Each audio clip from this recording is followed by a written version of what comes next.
Ok, on est lundi, premier jour des examens. Tu te sens super confiant parce que pour une fois, tu as vraiment révisé tes leçons. Donc tellement tu es sûr de toi, tu te dis qu'au minimum, tu auras 17 sur 20. Et là, on commence à distribuer les feuilles et tu entends l'élève le plus intelligent de la classe dire « Putain, c'est quoi cet examen de fou? Là, je suis vraiment foutu. » Et là, tu as ton stress, il commence à monter petit à petit. Alors pour te rassurer, tu te dis que sûrement il doit être en train d'exagérer. Mais en recevant ta feuille, tu te rends compte qu'il n'exagérait vraiment pas. Et tu commences à te demander pourquoi tu as passé toute la nuit à réviser. Si c'était pour avoir un examen tellement dur que tu ne peux répondre littéralement à aucune question. Donc, tu marques ton nom sur la feuille et tu es tellement foutu que tu te mets à fixer la fenêtre et à contempler la nature.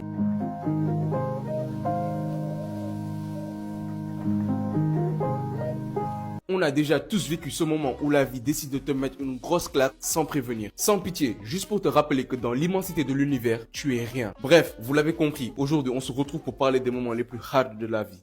La vie est tellement hard. Avant de commencer, n'oublie pas de liker et de t'abonner. Bon, trêve de blabla, on commence avec quand ton téléphone se casse. La seule chose pire que de perdre un match, c'est de voir ton équipe préférée perdre. Regarde déjà, ça c'est le mi-temps.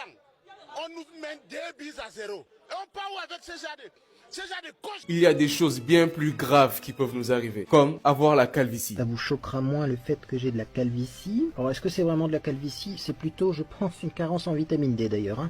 Un jour, tu te réveilles et tu remarques un truc assez étrange sur ta tête. En vrai, tu remarques qu'il manque quelque chose sur ta tête. Ton front a pris de l'ampleur et ta brosse à cheveux ressemble à un cimetière capillaire. Et ton coiffeur commence à te proposer de te faire des coupes rasées. Un peu trop souvent. Et tu te mets à te demander comment tout cela a commencé. Et tu te rends compte que dans ta famille, ton père a la calvitie, tes oncles ont la calvitie, même ta mère a la calvitie. Donc, évidemment, c'était impossible que tu échappes à ton destin. Quand tu te regardes dans le miroir, tu te dis, attends, mon crâne est un peu plus visible qu'avant, non? Et là, tu entends ta petite voix intérieur te dire c'est pas grave, c'est juste un défaut d'éclairage. Mais bon, pour te rassurer, tu décides de prendre une photo. Et là, tu te rends compte que ce n'est pas un défaut d'éclairage. C'est juste que tu as carrément un immense trou au milieu de la tête. Et là, tu entres dans la phase de déni. Tu essaies de lutter contre l'inévitable. Tu as testé tous les produits possibles et inimaginables. Le spray de camouflage, le derma roller, l'huile de romarin. Tu essaies même de plaquer tes cheveux pour qu'on ne voit pas le trou digne d'un impact de météorite qui s'est formé au milieu de ton crâne. Tu passes par toutes les étapes. D'abord, tu essaies de mettre une perruque, un bonnet, une casquette.